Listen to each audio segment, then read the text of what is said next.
What's going on, guys? Jack here and welcome to episode 98 of the Bristol Rovers career mode series, and we're going to start this episode off by having a look at the squad report and the players that have grown for this month. A lot of players have started to grow and it's nice to see that. If you want to see any players, as always, do pause the video and have a little look at them. I only sped up a little bit this time so that you guys could have a look, because there are a few players that are starting to grow quite a lot. Lazaro's doing very well at 76 overall. Do believe he's the second highest player in the squad behind Lascelles and of course Connor Cody, our two highest players in the squad, and they're doing absolutely fantastically in the squad. Jordan Obita's gone up to 72 overall, which is good to see, because of course we did replace him after Robert Hall did leave the club, because he wasn't growing whatsoever. He was a glitch player, so there wasn't any point in keeping him at the club, to be honest with you. So we ended up selling him and bringing in a player in the name of Jordan Obita, who has actually started to grow, unlike Robert Hall, which is really good to see.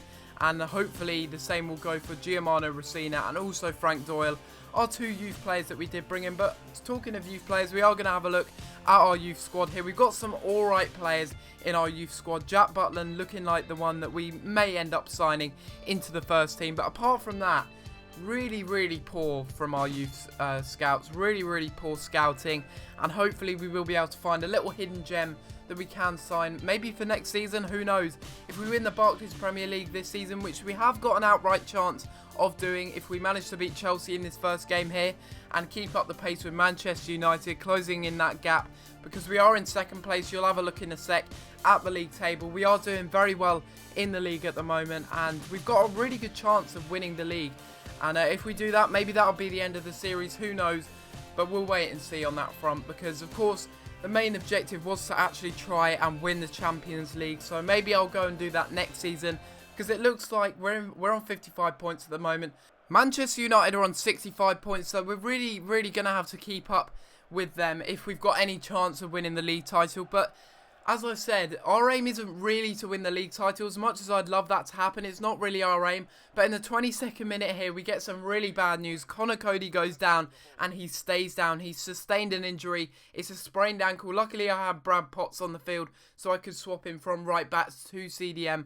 And he's got a sprained knee, actually, not a sprained ankle. And that means he is going to be out for 4 weeks, which really does suck, because he's our first choice holding midfielder over John Joe O'Toole and, of course, Brad Potts. And it's a real shame to see him go down with an injury, as he's really our glue in our midfield. He's really the player that orchestrates the passes and intercepts the ball very well. And we got a really good chance here, though, in the 55th minute, just after half-time, as Ryan Brunt tries a shot, gets blocked off, but then James Wallace has a shot just from outside the area, but it just goes wide. The finishing wasn't there with James Wallace, and in the end, the shot goes wide of Vorm's post, and the score remains at 0-0. Really good chance there for James Wallace, but unfortunately he couldn't put it into the back of the net. That was really one of our only chances in the second half and in the whole of the game, because in the 84th minute here, Chelsea got on the attack here. Once again, they're trying to punish me, as they did in both the Capital One Cup and also in the FA Cup, where they did beat us, unfortunately, in the last episode. If you didn't see that, then there is a link in the description to the previous episode, and you can go and have a look at that. But that is a great save there from George Long, keeping us in the game there. It was straight at him, yes, but it's a really good save nonetheless. And in the 86th minute here, they do pick up a corner. Really good chance for Chelsea to score here. And as they actually pick up the ball here, as I failed to clear it away, they pick it up here with Lewandowski. Lewandowski shoots. It gets blocked, and it was just a massive scramble in the box here. Don't know how we didn't manage to clear it. And once again, what a save it is from George Long. He's in absolute cracking form, and I guarantee that Robert Lainton wouldn't have been able to save that. Look at that save. Last minute save. Really good reactions there from George Long to keep it at 0-0. You can see there George Long had 6 saves in the game to Michel Vorm's 1. So it just goes to show what an incredible keeper he's turning out to be, and he's really outshone Robert Lainton this season, which I really didn't expect. But after Robert Lainton did get injured at the beginning of the season, he had his chance to shine. He took it, and now he's the first choice goalkeeper, and that means that the score was 0-0 at full time, and we did pick up a point in this match, which was really good for us, but not the best, because of course we're trying to keep up with Manchester United, and if we can't even do that, then I don't think we got a chance of winning the league title, because I do believe that they did win their match. You can see there Look at that. 11 shots and 7 on target for Chelsea. They didn't even get 1 goal. So it just goes to show what form our defence and our goalkeepers in. Not really our defence. Our defence is a little bit shaky. I do need to get a new right back next season if we do end up doing another season of this Bristol Rovers career mode series. But we'll wait and see on that front. We'll wait and see what you guys do want to see on this channel going forward. And you can see we're going into the next game here. And it is against Manchester City. We are playing some of the top teams in this episode. Manchester City and Chelsea so far. And despite Manchester City having a really nice squad, they have a pretty good squad, do Manchester City.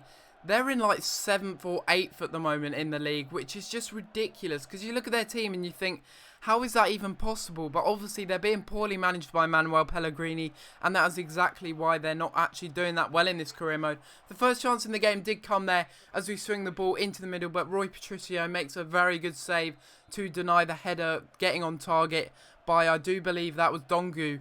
In the box there, in the Manchester City box. But we get another chance there with Valsvik from the corner, but we're still yet to score his debut goal. It's really frustrating. If you guys have any tips from corners, do let me know in the comments down below, because I just can't score corners anymore. I don't know what it is. I used to score a corner like every other game, but now I just can't even get it into the back of the net. Maybe it's just this team, I don't know, but to be honest with you, Manchester City, they had a very good chance there just after half-time as Jovetic had a header. But unfortunately for them, it just goes wide of the post and it remains at 0-0. And we're really going through a run in form where we just can't get anything on target. But into the 58th minute here, we get a really good chance. Once again, it's Marco Amorim, I think his name is, to cross it into the middle. And it's Bennett to win the header and Bennett to make it 1-0 in this match. And that is a really good header from the youngster that we did bring in from Derby last season, I do believe. And he's been a really good player ever since.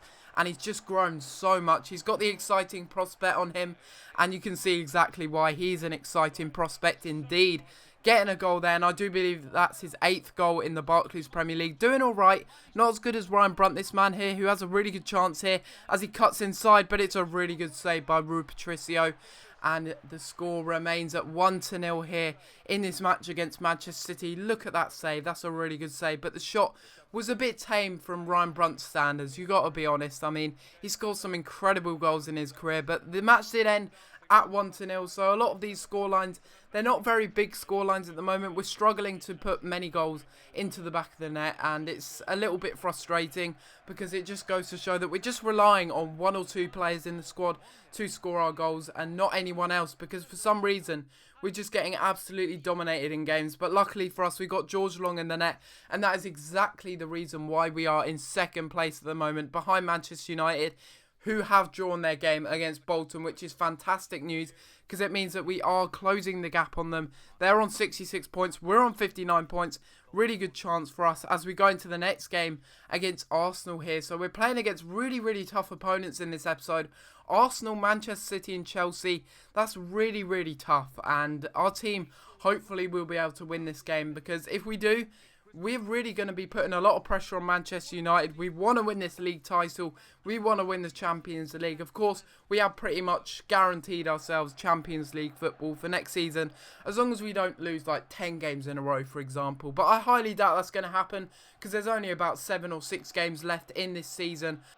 But the first chance in the game did come in the 31st minute here, as Michael Smith manages to intercept the ball off of the right back, Bellerin, and we cross it into the middle. Really good chance, but we hit the crossbar and we somehow didn't get to the rebound. But nonetheless, we pick up the ball here with Connor Cody and we pass it off all the way to Michael Smith. Michael Smith cuts inside. He goes for a cross. Mason Bennett wins the header. Mason Bennett scores and he makes it 1-0 in this match to put us up 1-0 against Arsenal. A really nice goal there and a great cross from Michael Smith into the middle.